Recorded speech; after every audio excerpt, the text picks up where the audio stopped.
Muy bien, qué bueno que pudo venir este domingo, bienvenidos. Qué bueno que pudo venir, así Dios no se enoja con usted. ¿Sí? ¿Lo ha pensado eso alguna vez? ¿Lo he dicho? Si somos honestos, más de una vez, ¿no? A los niños, si no te comen la comida, si no pides perdón, Dios se enoja contigo. ¿De dónde vienen estas cosas o estas actitudes que a veces tenemos que parecieran que tienen una buena intención? ¿Por qué lo menciono? Porque hoy queremos abordar algo que ya viene tratando Pablo en la carta de Efesios, que dijimos se divide en doctrinal las primeras 3 capítulos y de una parte práctica la segunda, y comienza en esta segunda parte, en el capítulo 4, hablando que no se trata tanto de nuestras habilidades, sino que de nuestro carácter, que tiene que ser moldeado conforme a Cristo. Así que nos desafía a la madurez. Y ahí en Efesios capítulo 4, los primeros versículos, nos desafiaban a esto. Y continuaba Pablo diciendo que no se trataba tanto de uniformidad, de que todos seamos iguales, sino que tenemos un vínculo en común. Y dice, un cuerpo, un Salvador, un Señor, un Padre, un bautismo. Que no se trataba después de individualismo, de independencia, de autonomía, sino de interdependencia, que nos necesitamos unos a otros para crecer, cada uno según la actividad propia de cada miembro. Y terminamos viendo la semana pasada que no se trata tanto de conducta, sino de esta nueva naturaleza del cual debemos ser revestidos. Porque cuando vemos qué es lo que tenemos que hacer, normalmente nuestro abordaje es, bueno, dime la lista, por dónde empieza la lista de las cosas que yo tengo que hacer como cristiano, como hijo de Dios, y yo las hago. Pero Pablo nos desafía que debemos despojarnos del viejo hombre, renovarnos en nuestra mente y vestidos de esta nueva naturaleza. Y que obviamente va a tener sus frutos, y lo decía allí, desechando la mentira, hablar la verdad, cada uno con su prójimo, porque somos miembros los unos de los otros, airaos pero no pequéis. Vimos estas cosas que nos desafían a una nueva conducta, pero no abordarlo desde la conducta, sino desde una nueva naturaleza que nos capacita para tener una conducta diferente. Pero resulta que comienza el capítulo 5 y probablemente usted tenga alguna versión donde los primeros 2 versículos del capítulo 5 están unidos al párrafo anterior, porque es así, ¿no? Pero en estos capítulos 5 vamos a leer los primeros 20 versículos y vamos a darnos cuenta de allí, vamos a estudiar los primeros en el día de hoy, porque queremos desentrañar lo que Pablo está diciéndonos y desafiándonos aquí, donde Pablo sigue tratando el tema de la conducta de alguna manera, pero ahora cuál es el resultado de nosotros abordar la vida del creyente desde la conducta. Puede caer y suele caer no solo en una religiosidad, sino que en un moralismo que tiene olor a cristiano, pero que no termina siendo un verdadero testimonio.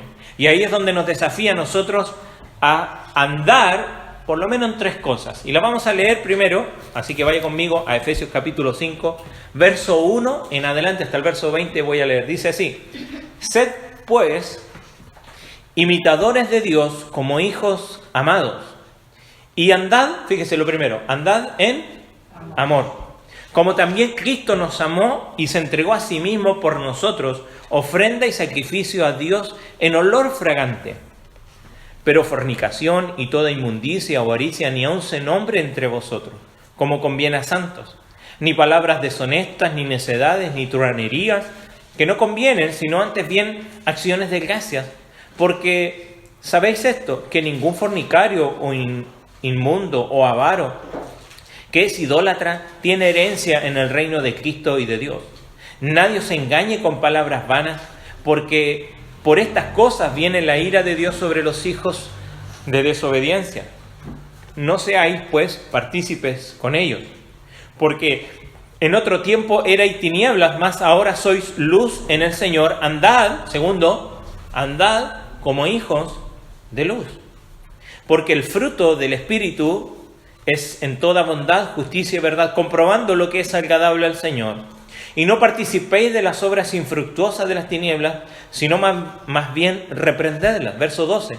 porque vergonzoso es aún hablar de lo que ellos hacen en secreto, mas todas las cosas, cuando son puestas en evidencia por la luz, son hechas manifiestas, porque la luz es lo que manifiesta todo. Por lo cual dice: despiértate tú que duermes, y levántate de los muertos, y te alumbrará Cristo. Mirad pues con diligencia cómo andéis, no como necios, sino como sabios. Lo tercero, aprovechando bien el tiempo, porque los días son malos. Por tanto, no seáis insensatos, sino entendidos en cuál sea la voluntad del Señor.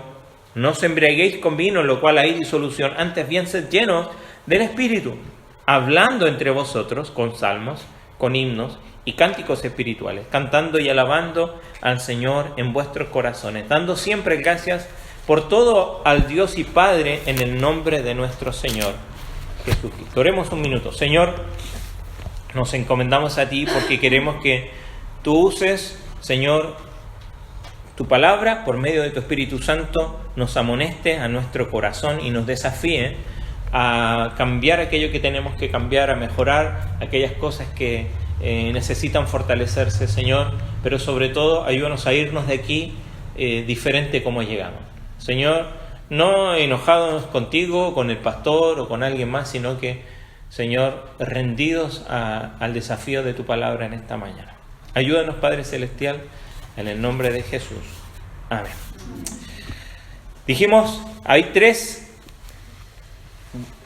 desafíos, más bien son mandatos que nos da Pablo aquí, ¿no? Nos dice: andad en amor, andad en luz, o como hijos de luz, y andad sabiamente. Hoy vamos a ver el primero, que nos dice: andad en amor. ¿Y por qué dice estas cosas? Porque de alguna manera Pablo sabe, ¿se acuerda? Creo que Pablo tiene muy en mente lo que sucedía, o la carta que había escrito a los hermanos en Galacia. Y Pablo se sorprende al escribirle a los hermanos allá en Galacia, en el capítulo 3, cuando les dice: ¿quién os fascinó para no obedecer a la verdad ante cuyos ojos Jesucristo fue presentado? No, estoy sorprendido, dice en el capítulo 1 de Gálatas, soy sorprendido, maravillado de que tan pronto os hayáis alejado del que os llamó por la gracia de Cristo para seguir un evangelio diferente. Y resulta que estas personas no se habían ido de la iglesia.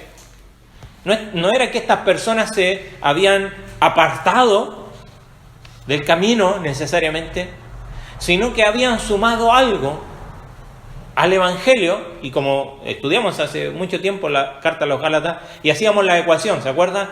Evangelio más X, cualquier cosa siempre es igual a 0. Eso no es el evangelio. Y resulta que luchamos en nuestra vida porque cuando queremos, aún a veces hasta con buenas intenciones, queremos agradar a Dios o queremos serle agradable, lo podemos abordar desde la conducta, como hablamos la semana pasada, que no se trata tanto de mi conducta, sino de mi nueva naturaleza, que me capacita para tener una nueva conducta. No es que yo cambio mi conducta primero para que cambie algo adentro de mí, sino que me visto de esta nueva naturaleza, me fortalezco en el Señor, para que comiencen a cambiar cosas en mi vida externa. Ahora, cuando esto comienza a suceder, hay un peligro inherente en el cual nos podemos volver. Y es lo que mencionamos al principio, el moralismo. Y que es, de alguna manera, esto que hablamos del moralismo.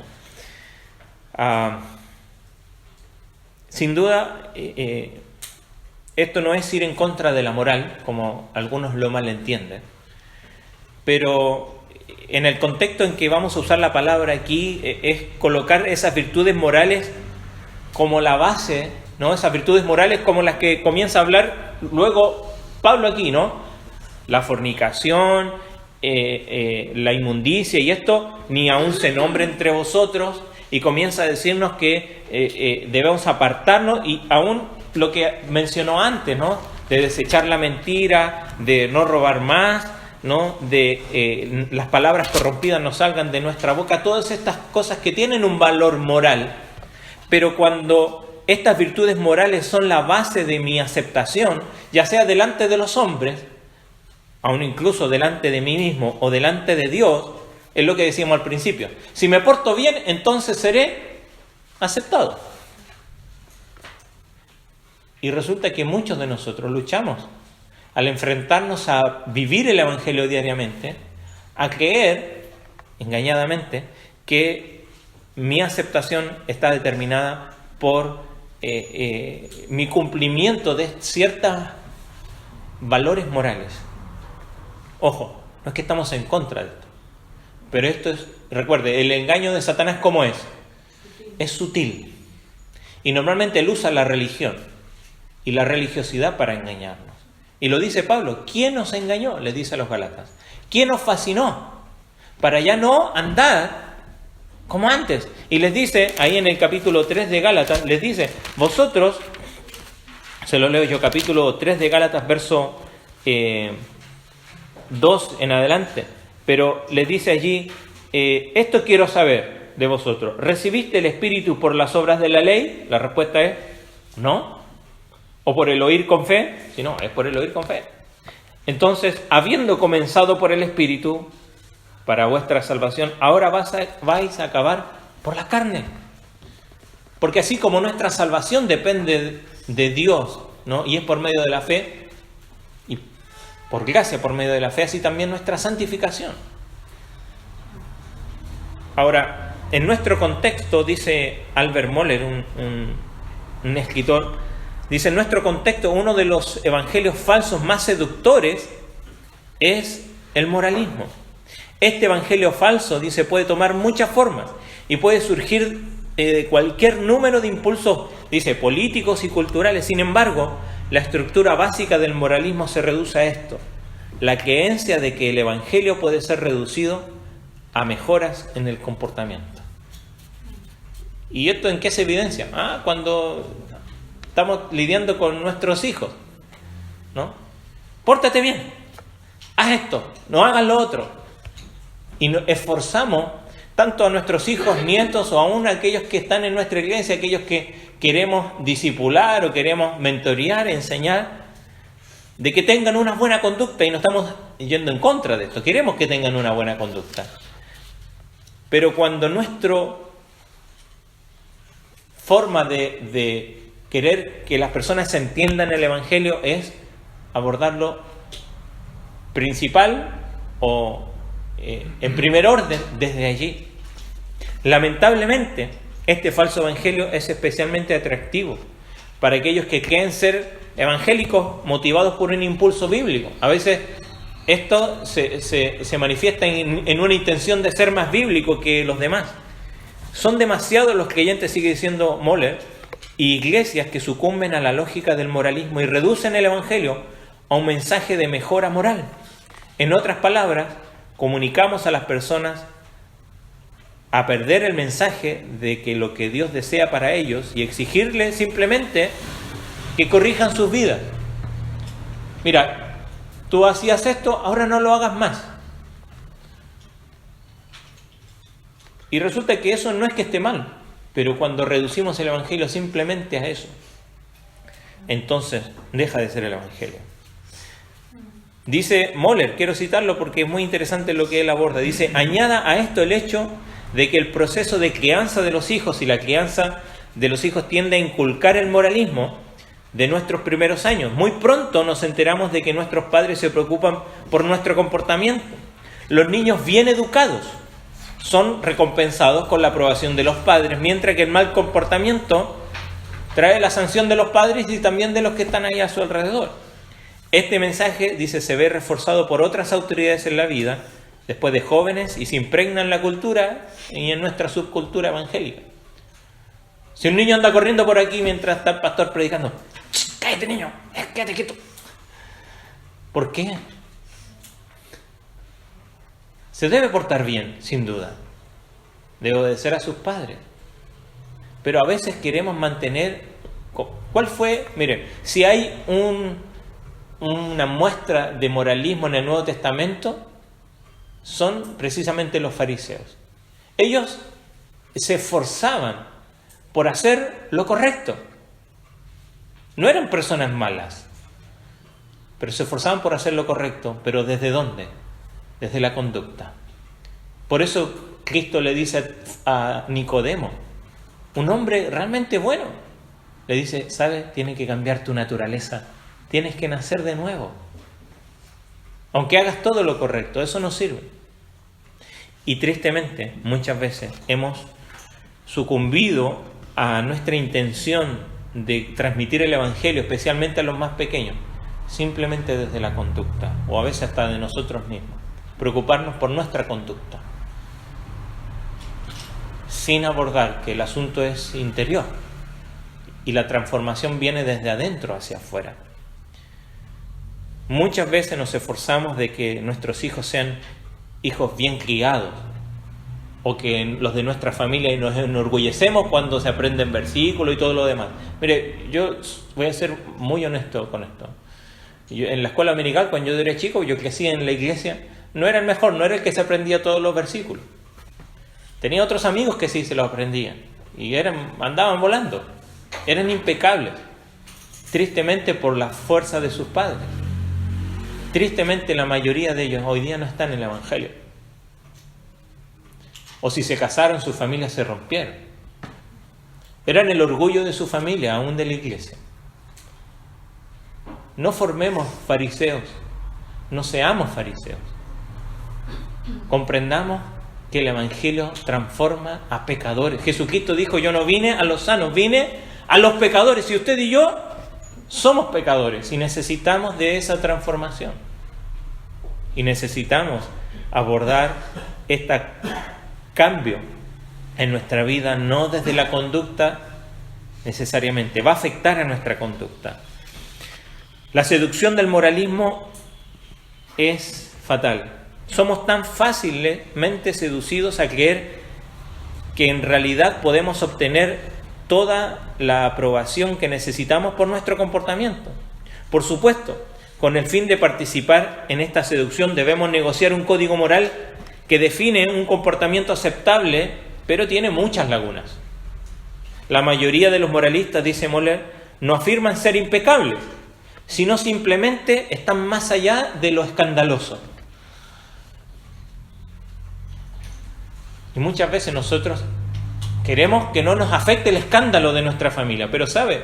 El dicho brasileño, en todo ropero hay un cadáver. Mi familia no es perfecta y la suya tampoco lo es, y no se esfuerce porque lo sea. Y yo no soy perfecto. Usted tampoco lo es. Hay uno que sí. Y vivió una vida perfecta para que tú pudieses ser considerado justo delante de Dios, santo delante de Dios por medio de Él. Impecable nunca lo seremos de este lado del cielo. Un día seremos como Él. ¿Amén? Pero mientras estamos aquí, luchamos y batallamos. Y una de las luchas que nos afecta a comprender el Evangelio y a vivir el Evangelio correctamente es lo que estamos hablando. Porque muchas veces tratamos de que no nos afecte nada escandaloso. Pero resulta así, tenemos que cuidar nuestro testimonio. Eso es lo que vamos a ver durante estos 3 domingos que siguen. Pero cuidado con consolarnos solamente con lo suficiente, con el hálito de santidad alrededor nuestro. Jesucristo le dijo a los fariseos, ustedes son sepulcros blanqueados. ¿Por qué? Porque afuera son de mármol, son preciosos por fuera. ¿Usted ha ido al cementerio aquí? Hay obras de arte acá en el cementerio. Por fuera son preciosos, de mármol rosado, de allá de Carrara, pero son obras de arte. ¿Pero qué hay adentro? Solo hay pudrición. No sé por qué me identifico con ellos, pero me gusta cuando los leprosos venían a Cristo. Porque por fuera, ¿cómo estaban? Sí, eran inmundo decían, inmundo para que nadie se acercara a ellos. Y Jesucristo los toca. Y se acerca a ellos. Porque esos son los que necesitan. Así como usted y yo. El peligro mortal del moralismo ha sido una tentación constante de la Iglesia y un suplente siempre conveniente para el Evangelio. Es evidente que millones de nuestros vecinos creen que el moralismo es nuestro mensaje. Y eso es lo más triste. Cuando la gente que nos observa Dice, sí, ustedes no toman, ustedes no fuman, ustedes no bailan, ustedes no van a fiestas, ustedes no hacen esto, no hacen lo otro. Y está bien, que usted no haga ninguna de esas cosas. Pero cuando la gente entiende ese mensaje, ojo, ¿qué estamos transmitiendo? El Señor nos llama a proclamar a Cristo y no una cultura. Nada menos que la predicación del Evangelio va a ser suficiente para corregir la impresión y que la gente quiera venir a Cristo. Mire, no es de casualidad, no, esto no estaba en mi bosquejo, pero en la mañana fui a comprar acá al supermercado. Fui a comprar y fui a comprar los elementos para la cena. Y me atiende la muchacha y me pregunté, ¿hay jugo de uva? No, están allá, ya lo habían puesto en otro lado. Y vuelvo, le pago y me dice, ¿es para la Santa Cena? Sí, le digo yo, sí, el primer domingo. Digo, ¿tú te congregas? Me congregaba. No le pregunté por qué ni nada, pero ella dice esto, el Señor lo pone, ¿no? Me dice, iba, no estoy enojado con el Señor, pero sí con la gente. Y yo digo, bueno, sí, eso suele pasar. Sí. El moralismo me dañó y me hirió.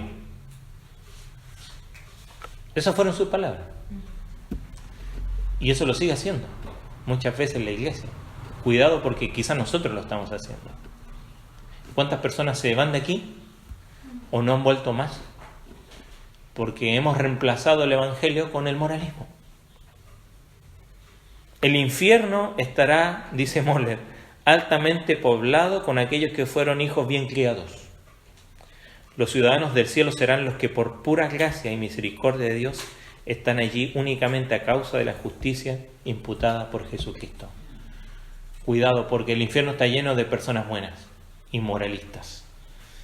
Sugel mencionaba, lo leía el otro día, Pastor Sugel, escuchó esta frase que alguien decía, yo no tengo por qué esforzarme por impresionar a Dios, y eso a veces es lo que intentamos hacer. Eso es lo que intenta hacer el moralista, impresionar a Dios con su conducta. Él dice, no tengo que esforzarme en impresionar a Dios porque ya Jesús lo impresionó por mí. No necesita usted ser el mejor. Cristo lo es. Es el único que lo hizo y lo puede hacer. Siempre, dice Spurgeon, es más fácil para nosotros querer purificar a otras personas e intentar una reforma moral de nuestro prójimo. Sin embargo, ¿qué tanto le hemos ayudado a ser lo que son? Y menciono esto porque de alguna manera Pablo nos desafía aquí. Y ahora vamos al texto. Y tomemos unos minutos aquí en el texto. Porque nos desafía a mirar más allá. A ver más allá de simplemente nuestra conducta o que nuestro testimonio y nuestro mensaje que estamos dando hacia afuera sea un mensaje moralista. Ojo, nuevamente lo aclaro, no es que esté desprovisto de lo moral. Porque aquí, si hay algo donde nosotros comprendemos qué es lo correcto, está aquí. También Dios lo puso en la conciencia del hombre. Nos creó conforme a su imagen y semejanza. El Señor Jesucristo dice, ¿quién siendo padre si su hijo le pide un pan le va a dar una piedra? Porque sabemos lo que es bueno. Pero hacer lo correcto solamente es posible por medio del Evangelio. Porque no se trata de conducta. Y sin duda, lo vamos a ver la semana que viene, todo lo que es esto andar en luz. Porque lo contrario de la luz, ¿qué es? Las tinieblas. ¿Y las tinieblas cómo se vencen? Con la luz. Pero eso queda para la semana que viene. Pero ahora veamos cuál es el desafío, cómo es que debemos andar, por dónde comienza Pablo para decirnos esto, porque menciona la luz, menciona andar sabiamente, pero lo primero que dice es andad en amor. Andad en amor. Y fíjese estos dos versículos, lo volvemos a leer. Sed, pues, imitadores de Dios como hijos amados y andad en amor, como también Cristo nos amó y se entregó a sí mismo por nosotros, ofrenda y sacrificio a Dios en olor fragante. Mire, 3 veces menciona la palabra amor en estos 2 versículos. Como hijos amados, andad en amor, como Cristo nos amó. ¿Por qué es importante el amor? Mire, Pablo, cuando escribe a los Corintios acerca de algo tan importante como los dones espirituales, y ocupa 3 y más capítulos para hablar de esto, ahí en Corintios capítulo 12, 3 y 14, y les dice, bueno, hay distintos dones, pero todos los dones nos da el Señor, el Espíritu como Él quiere, pero todos son útiles, y porque somos parte del cuerpo, así que no todos vamos a tener el don de la enseñanza, ni todos van a tener el don de servicio, sino que la iglesia es heterogénea en ese sentido. Pero el problema no son los dones, sino que el problema es cuando ponemos los dones por encima de ¿qué? Capítulo 13 de 1 Corintios. Si hablases lenguas angelicales, pero no tenéis amor. Si hicieres todo lo correcto, pero no hay amor. Y termina ese pasaje diciendo, permanecen la fe, la esperanza, pero el principal de ellos es el amor. ¿Por qué? Porque el amor nos dice algo. El amor nos muestra quién es Dios. En primera de Juan nos dice que Dios tiene amor. No, nos dice que Él es amor. Es su esencia, es su naturaleza, es su carácter. Entonces cuando Pablo nos dice, sed imitadores de Dios, pero Dios es perfecto, Dios es santo, ¿cómo vamos a imitar a Dios? No podemos. ¡Pum! Cerramos. ¿En qué sentido nos dice que debemos imitar a Dios? ¿No? Acá Pablo nos responde, ¿no?, que debemos imitar a Dios con 3 caminatas, podríamos decir, ¿no? Andad en amor, andad en luz y andad en sabiduría. El Espíritu es quien capacita a los creyentes para amar de la manera con que el Señor nos amó. Mire, si quiere anotar, Gálatas capítulo 5, verso 22, nos dice, más el fruto del Espíritu, ¿cuál es lo primero? Es amor. El fruto del Espíritu es amor, gozo, paz. Pero comienza por aquí. Pablo le dice a los romanos, ahí en Romanos 5:5, el amor de Dios ha sido derramado en vuestros corazones a través del Espíritu Santo que nos fue dado. Y esa idea de derramado es que cuando usted está llenando un vaso, ¿no?, y deja la llave corriendo, ¿qué pasa? Se rebalsa. ¿Por qué? No porque tenga un poquito y la mitad de amor, sino que el amor se rebalsa de su ser. El Espíritu nos da poder para amar como ¿quién? Como el Padre. El Espíritu Santo nos capacita y nos da poder para amar como el Padre y también como el Hijo. ¿Cómo ama el Padre? Porque nos dice aquí, sed imitadores de Dios como hijos amados. No olvide que usted es amado por Dios. Es un hijo amado de Dios. Se nos dice aquí que imitemos a Dios como hijos amados. ¿Cómo nos convertimos en sus hijos? Ya lo vimos, capítulo 1, ¿se acuerdan? Él nos predestinó en Cristo para ser adoptados por Jesucristo, ¿no?, según el puro afecto de su voluntad. Somos adoptados hijos suyos desde antes. Él nos adoptó y nos hizo sus hijos e hijas. Él envió su espíritu, el espíritu de su Hijo a nuestros corazones, ¿no? Como dice Gálatas capítulo 4, Gálatas capítulo 4, verso 6, ese espíritu que grita, Abba, Padre. El Espíritu nos ha dado ese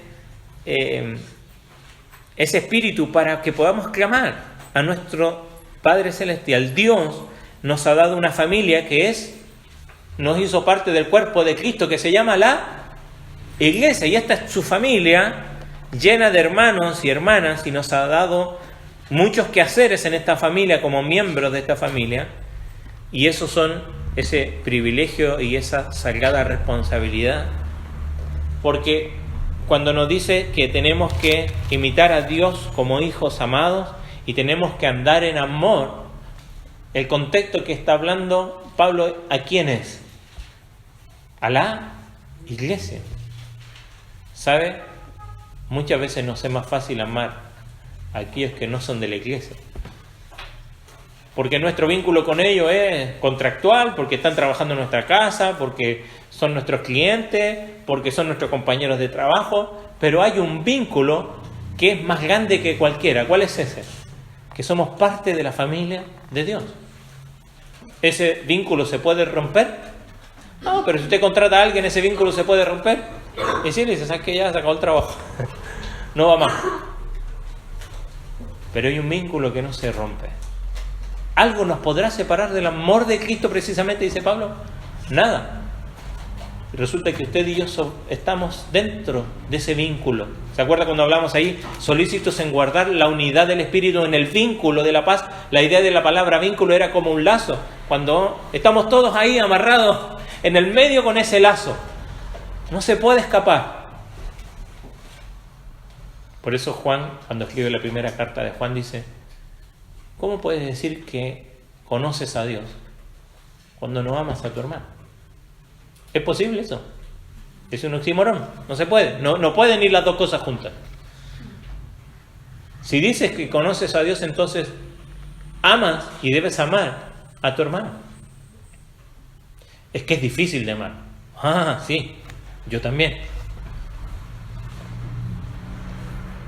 Andad en amor significa comprender el amor del Padre. Y la pregunta, ¿usted ha comprendido el amor del Padre?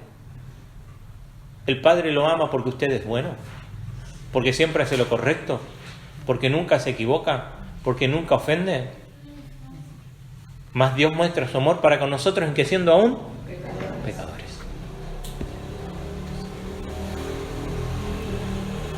Timoteo nos dice que aún siendo infieles, Dios sigue siendo fiel. Porque Él no te ama por lo que tú eres, sino te ama por donde tú has depositado tu fe, que es en Cristo Jesús. Y eso es lo que va a transformar tu vida. Sed pues imitadores de Dios como hijos amados. Amar como el Padre. Amar como el Padre. Los creyentes ahora muestran ese amor paternal de Dios mediante actos de compasión y misericordia.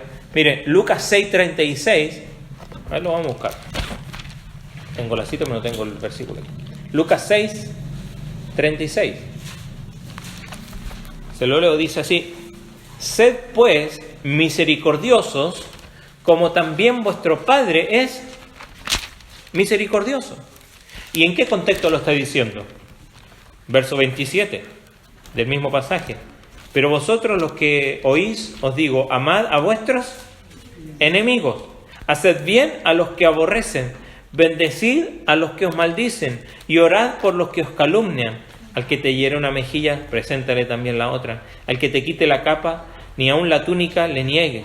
A cualquiera que te pida, dale, y al que tome lo que es tuyo, no le pidas que te lo devuelva. ¿Y cómo queréis que hagan los hombres con vosotros? Así también haced vosotros con ellos. Porque si amáis a los que aman, ¿qué mérito tienes? Porque también los pecadores aman a los que los aman. Y si hacéis bien a los que hacen bien, ¿qué mérito tiene? Porque también los pecadores hacen lo mismo. Y si prestáis a aquellos que quieren, de quienes esperáis recibir, ¿qué mérito tiene? Porque también los pecadores prestan a los pecadores para recibir otro tanto. Amad pues a vuestros enemigos y haced bien y prestad, no esperando de ello nada. Y será vuestro galardón grande y seréis hijos del Altísimo, porque Él es benigno para con los ingratos y malos. Sed misericordioso como también vuestro Padre es misericordioso. ¿Lo eres tú? ¿Practicas la misericordia? El pueblo de Dios debe ser conocido no por su moralismo, sino por su misericordia. Lo dice Miqueas, ¿no? ¿Qué demanda Dios de ti? ¿Te acuerdas? Miqueas, si quieres vaya conmigo, Antiguo Testamento, Miqueas capítulo 3. Miqueas Nahum.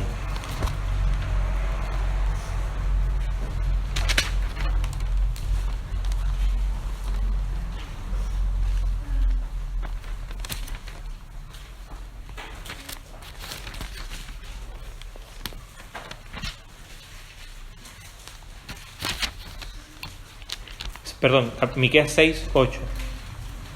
Oh hombre, Él te ha declarado lo que es bueno, ¿y qué pide Jehová de ti? Solamente hacer justicia y amar misericordia y humillarte ante tu Dios. La pregunta sigue vigente. El Señor te lo ha declarado, lo que es bueno y lo que pide de ti. Otra versión dice, te ha dicho de ti lo que espera, practicar la justicia, amar la misericordia y humillarte ante Dios. Pero nosotros luchamos. Queremos evadir lo escandaloso y queremos ser hijos bien criados delante de los hombres. Pero a Dios no le podemos engañar. ¿Está usted luchando con el moralismo? ¿Cómo podemos vencer esto? Andar en amor. Partir por ahí. Partir por comprender que Dios me ama a pesar de mis pecados, a pesar de mis fallas, de mis infidelidades y a pesar de que no siempre cumplo con todos los valores morales que están en las Escrituras. Porque hay alguien que cumpla todo a la perfección. No hay ninguno. El pueblo de Dios debe ser conocido por actos de misericordia. Mire, ¿cuál es la religión pura y sin mácula? Dice Santiago. Cuidar a los huérfanos, a las viudas, a los ancianos. Practicar la hospitalidad. Abre su hogar para otros. También debemos prestar atención a satisfacer las necesidades de aquellos que están dentro de nuestra comunidad. Ya lo decía allí, el que hurtaba ya no hurte, sino que trabaje para que tenga que compartir con aquellos que padecen necesidad. Haced bien a todos, principalmente a los de la familia de la fe, para que no haya ningún necesitado entre vosotros. Eso es un acto, es un fruto del Evangelio.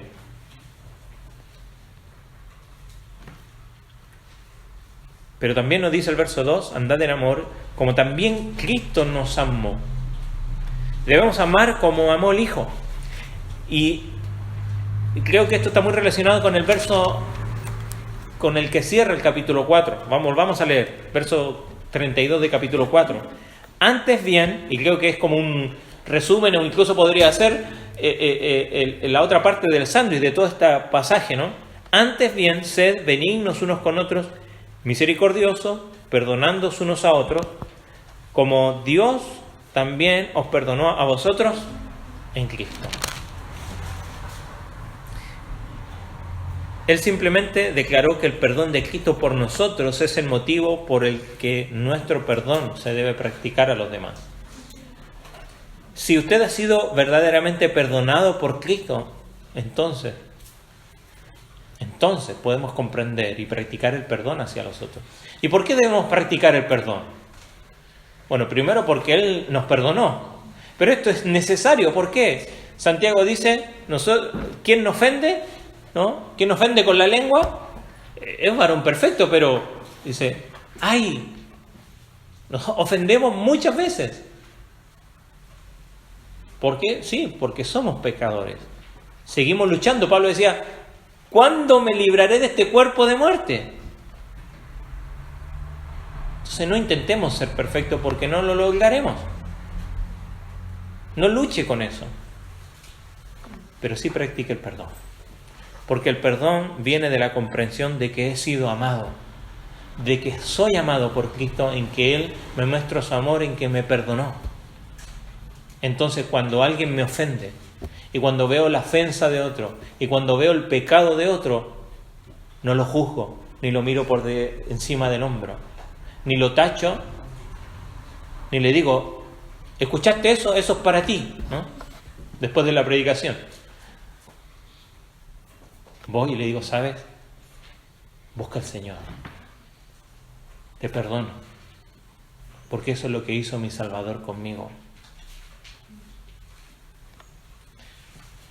Si comprendemos este amor, Pablo nos muestra que no solo necesitamos el ejemplo de Jesús, también necesitamos su gracia redentora, necesitamos un Salvador que nos perdone y necesitamos el Espíritu Santo en nuestra vida para comprender este poder y poder amar al mundo, demostrando ese fruto de la salvación. Cuando uno llega a conocer a Jesús, verdaderamente el Espíritu de Dios mora en nosotros y nos capacita para amar. ¿De qué manera? Mire cómo termina el verso 2. Andad en amor como Cristo nos amó y se entregó a sí mismo por nosotros. Cristo dice, en esto hay amor, en que uno ponga la vida. ¿Qué significa eso? Capítulo 13 de Corintios nos dice que el amor es sufrido, que todo lo soporta. También hay un extremo de llevar esto, ¿no? Pero el amor nos dice que cubrirá multitud, dice Pedro. Mire cómo es el patrón del amor. ¿Cómo amaba Jesús? Este versículo nos proporciona una maravillosa descripción del amor genuino. El amor implica entregarnos por el bien de otro. No por como dice Pablo en Filipenses, que no veamos cada uno por lo suyo propio, sino por el de los demás. El amor no es solo sentimentalismo, no es simplemente sentir pena por alguien, sino que implica sacrificio y acción. Juan, en 1 Juan 3:18 dice: hijitos, no debemos amar con palabras solamente, sino en verdad y en acción. Jesús demostró su amor, ¿de qué manera? ¿Con palabras, con sentimentalismo? Principalmente, Jesucristo mostró su amor con acción. Algunas de estas acciones incluyen amar los unos a los otros, perdonar los unos a los otros, ayudarnos los unos a los otros, soportarnos con paciencia los unos a los otros, difundir el Evangelio para que otros puedan ser reconciliados con Dios, ser paciente para con los demás, amar a aquellos que nos molestan, airaos pero no pequéis, no se ponga el sol sobre vuestro enojo, arrepentirse y mostrar amor a quien sea, no importa su condición, porque el amor no condiciona. ¿O condicionó Dios el amor hacia usted? ¿Puso alguna condición? A ver, ¿cuál es el color de tu piel? ¿Cómo es tu condición social? ¿Puso alguna condición el Señor para amarnos? No debemos nosotros poner ninguna condición para amar a nadie más. Si verdaderamente hemos comprendido el Evangelio, entonces no tendremos problema en amar a otros. Pero resulta que luchamos. Hay un escritor, no es creyente, pero él decía que el moralismo es una patología social.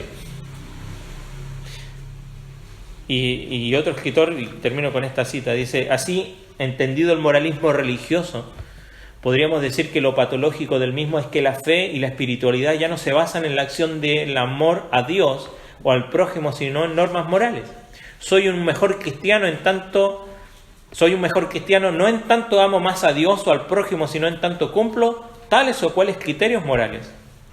Esto se ve claramente en parte del cristianismo de nuestra época, en donde muchos creyentes sienten que en primera instancia su compromiso con la fe depende de que defienden o adopten cuestiones morales, y ponga usted las que quiera, porque hay desde lo más conservador hasta lo más liberal.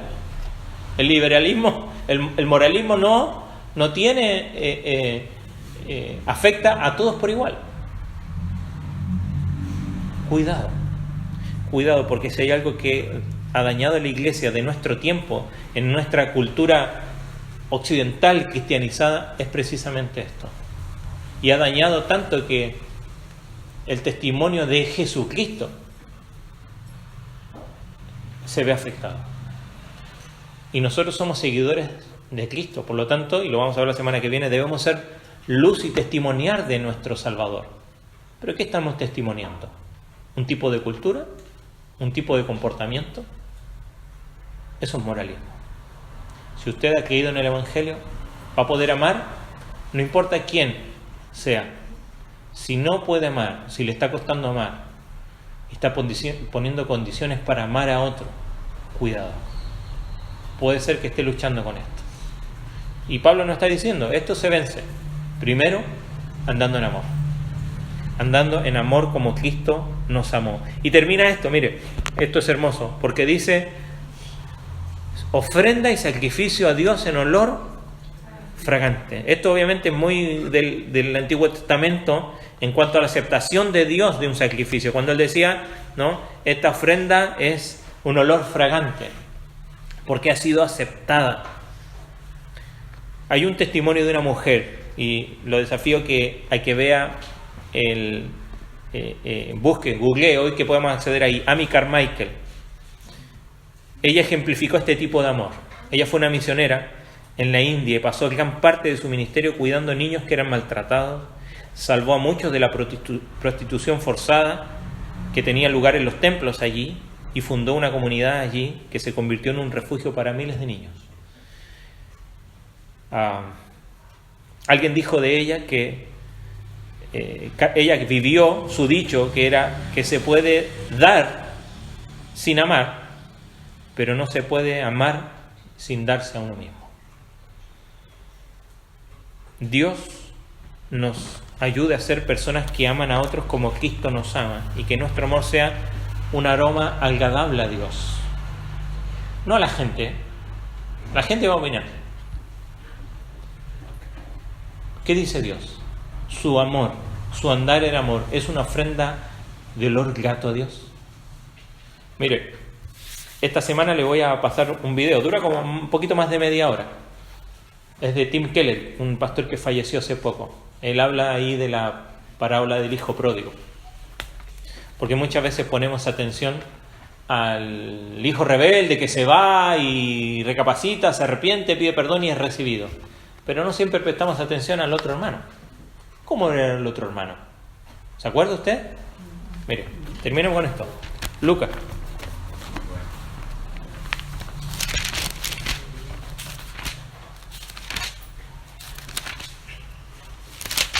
Lucas capítulo 15. Nosotros sabemos la historia, pero vayamos a lo que dice el hermano.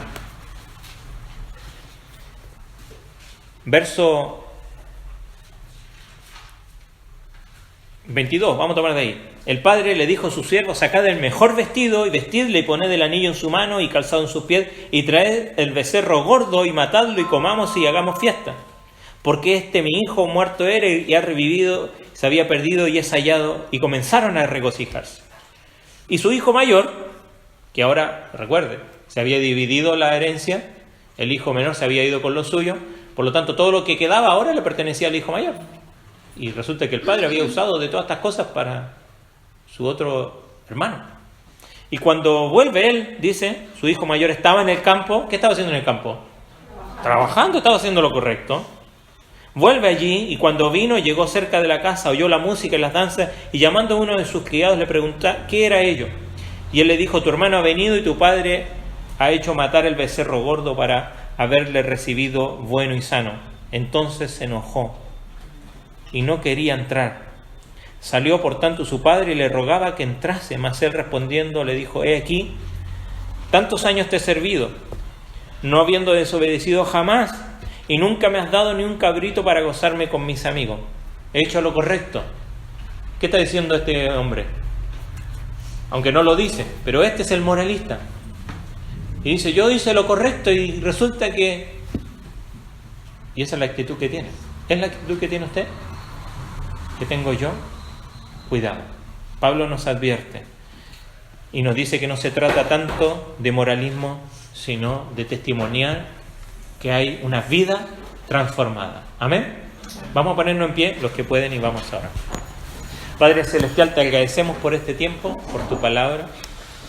Gracias porque nos desafía a examinar nuestra propia vida y nadie más. Y a ver que sí, hay muchas luchas que tenemos con el pecado, pero también con el engaño sutil del moralismo. Señor, sabemos que esto también son artimañas de Satanás, que usa de la propia religión y aún incluso de cosas que son buenas para que las tomemos como la base de nuestra aceptación, de nuestra santificación. Perdónanos, Señor. Perdónanos porque muchas veces hemos caído también en este engaño. Ayúdanos a amar. Señor, que podamos vencer nuestra moralina, que podamos vencer nuestra religiosidad, amando de veras, amando sin condición, amando como tú nos amaste, amando como nos amó Cristo, que se entregó a sí mismo.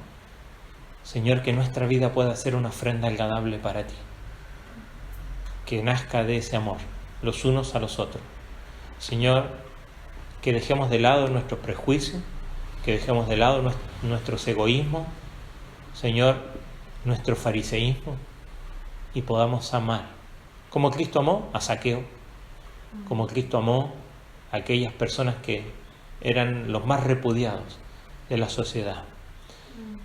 Señor, ayúdanos a amarnos unos a otros de la misma manera que hemos recibido tu amor. Guárdanos al volver al hogar, cuídanos, en el nombre de Jesús. Amén. Amén. Señor le bendiga. Nos vemos el miércoles, si Dios lo quiere. Bendiciones.